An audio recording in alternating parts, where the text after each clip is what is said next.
very excited to be part of this very interesting project, and I look forward to not only sharing my own experience and expertise, but also to learn from all of those involved, and many of whom are here this evening. Uh, I will share some perspectives from my more than 30 years of experience in both researching Palestinian refugees and their rights and working with UNRWA, the UN Agency for Palestinian Refugees in the Near East, which I left a year and a half ago. And in line with the focus of the ITHACA project, I will talk briefly about the critical role of archives for Palestinian refugees, and then about some ethical issues related to UNRWA and Palestinian refugees.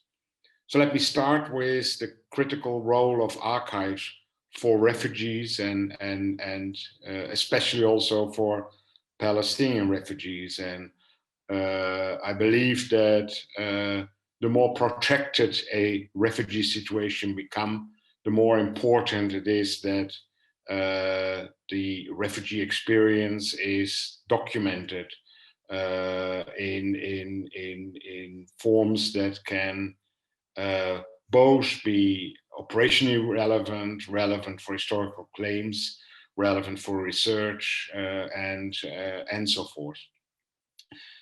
The Palestinian refugee situation has underscored this. It's the most protracted refugee question since the Second World War. More than 70 years after the original flight of the refugees, there is still no political settlement in sight, and a political settlement is today further away than at any time since the start of the refugee question. So in that context, UNRWA has gradually recognized the critical importance of its archives and taken measures to preserve and to digitize them. And this is not so widely known to researchers, so I just give you a few quick overview. UNRWA maintains so-called family files and refugee registration data. Family files are the documents that refugees have contributed, going all the way back to pre-1948 Palestine, family birth documents, other marriage certificates, property documents, and this has become over the years a very rich archive. It currently contains 330,000 individual files, which include the details of over 1 million refugee families, and which contain over 40 million documents in total, as I said, dating back to pre-1948 Palestine. UNRWA recognizing the critical importance both for the refugees' sort of historic claims, as well as for the agency's operation, and as well as for research purposes, UNRWA undertook a major project to scan those original family files in a multi-year project conducted in the 2000s.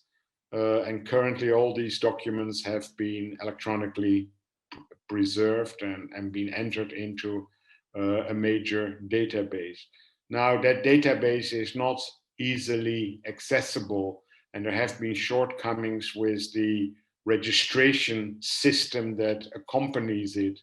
And UNRWA is currently once again embarking on a major project to modernize the registration system, which will, amongst other things, include the introduction of individual registration card to sort of move away from a family-based registration to individual registration, as well as the introduction and building an introduction of a refugee portal through which all refugees can access their data. They can provide credentials to the agency, on the basis of which they will be provided with access parameters.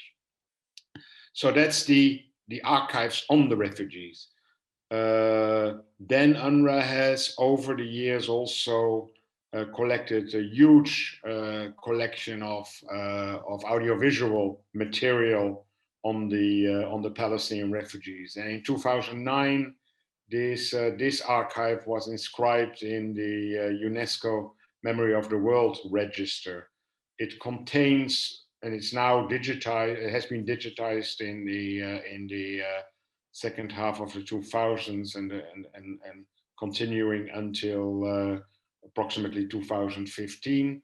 And it contains 430,000 negatives, 10,000 prints, 85,000 slides, and the film archive contains 75 films and more than 730 video cassettes. So very rich archive. And there is also an online platform through which it can be accessed. And the agency is still working on processing the metadata for all the various negatives and slides. Then there is a third archive that is less well known and is created by the what was initially the sister body and even the parent body of UNRWA, the United Nations Conciliation Commission for Palestine, which was created in late 1948 after the establishment of the State of Israel and the outbreak of war between Israel and the neighboring states, as an attempt to bring about a resolution of the conflict, including the refugee issue. And the United Nations Conciliation Commission established a refugee office, which between 1950 and 1965 documented all the individual properties and components of properties left behind by Palestinians in pre-1948 Palestine, up to the level of individual trees and communal properties and even assets of refugees, etc. This very rich archive was sort of, when the Conciliation Commission became defunct in the mid-1960s, this very rich archive was stored in UNRWA, in UN headquarters in New York. In the 1960s and 70s, it was preserved through microfilm and has later been digitized.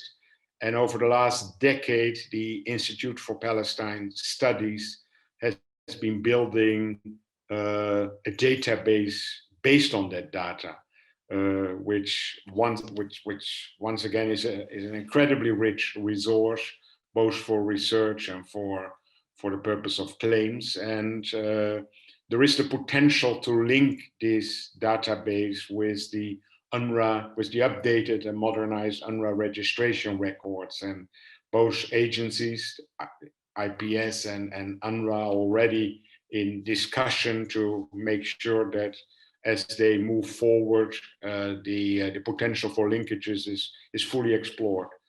So that in relation to these various archives, anybody who is interested in it, you're very welcome to contact me offline, and I'm happy to point you to the right people where you can obtain more information and where that is possible access. Then very quickly, a couple of ethical issues in relation to also the Palestinian refugee question and UNRWA, and they apply, I believe, in a broader context as well.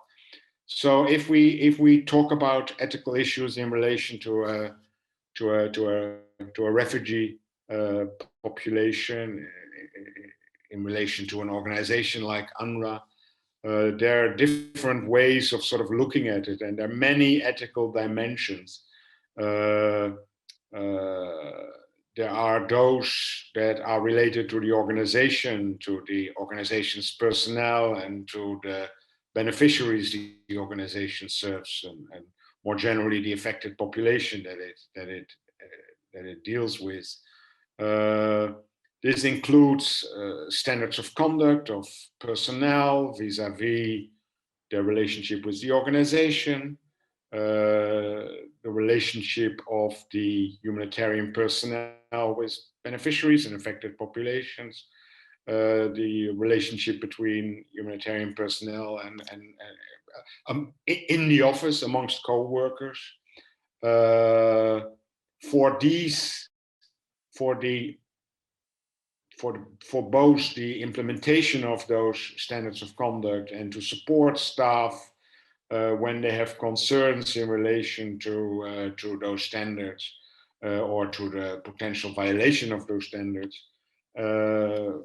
UN agencies and many other organizations, as well as the national public and private sector, have established sort of ethics functions that exist by different names. In the UN context, they're referred to as an ethics office, and then there is a separate ombudsman's or ombudsperson's office that deals with workplace conflict.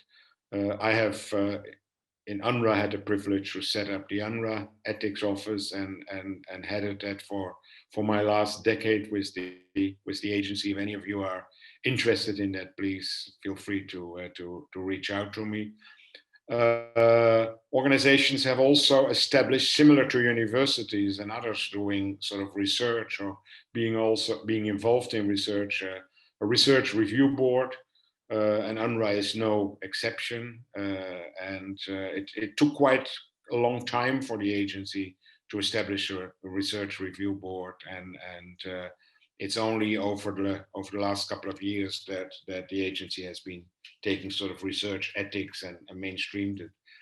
And then there is sort of a fourth area related to ethics in the organizational setting, and that is sort of the ethics of the individual program.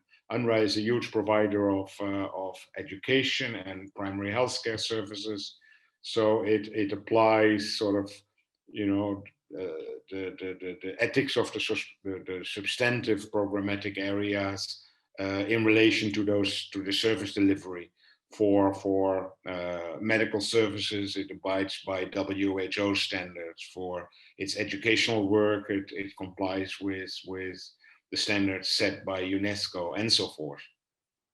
So that's sort of on the organizational level. But as was also discussed in the discussion earlier today and also yesterday, ethics is not just about sort of the organization and the processes and the personnel. It's also an issue that cuts across, you know, in many different aspects of a refugee operation, and even of the representation of refugees. And just to mention a few points in relation to the UNRWA example. One can argue that UNRWA was born in original sin, in the sense that UNRWA's establishment provided a contradiction between the promotion of return and voluntary repatriation as sort of the preferred solution for the Palestinian refugee question, as set out in UN General Assembly Resolution 194 of December 48, and a year later in the resolution establishing UNRWA, much more focus on local integration and resettlement. And that friction, in a way, that contradiction between return on the one hand and local integration and resettlement on the other, has been one of the key factors in the fact that you know, after 7 decades, the refugee issue is still existing. And I can elaborate on that, and we extensively discuss this in the new edition of the book that Matteo mentioned, Palestinian Refugees and International Law. Then there is another major ethical consideration in relation to UNRWA's funding model, the way the agency is financed, which is primarily through voluntary contributions. And one can argue that for an organization whose mandate has evolved in providing basic education and primary healthcare services with a human rights-based eligibility, a voluntary funding model is not suitable. Any national education system and primary healthcare system needs to grow as a function, the budget needs to grow as a function of inflation and population growth. And there's not a single voluntary funded agency that can keep up with such a steep rise in financial requirements. And that has meant that UNRWA has sort of struggled with financial crisis almost from the mid 1950s onwards up till this very moment. And again, I can talk much more about it, but I'm conscious of the time. One can also argue that there are ethical considerations with respect to UNRWA's current mission. UNRWA defines itself as an organization that is providing services to the refugees, and that increasingly has also engaged in protection, but that does not look for or is not engaged in the quest for durable solutions. And with that sort of reality, or with that interpretation of the agency's mandate from sort of the 1960s onwards, the Palestinian refugees are the only category of forced displaced without an institution working towards durable solutions. And this leaves the sort of the Palestinian refugees and the involvement of the international community to sort of managing the refugee situation without any serious work towards a resolution, keeping refugees in a refugee status in perpetuum, so to speak.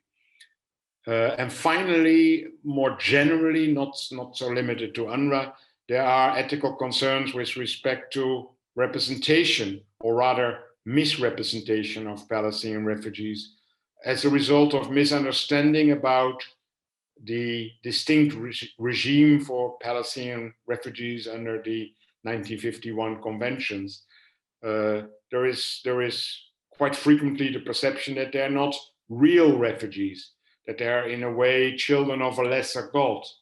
And for those Palestinians outside sort of UNRWA's area of operation, and by now, and in our book, we discuss that Palestinian refugees have moved to all corners of the globe. More than 50 countries are included in the survey in our book. Statistical invisibility of Palestinian refugees outside the MENA region, because the asylum authorities don't know how to categorize them. Are they stateless? Are they coming from the state of Palestine? What is the status of Palestine? And so they're often lumped together with refugees from Syria, as Syrians, as Libyans, as Lebanese, and so forth. So there's very often they fall off the radar statistically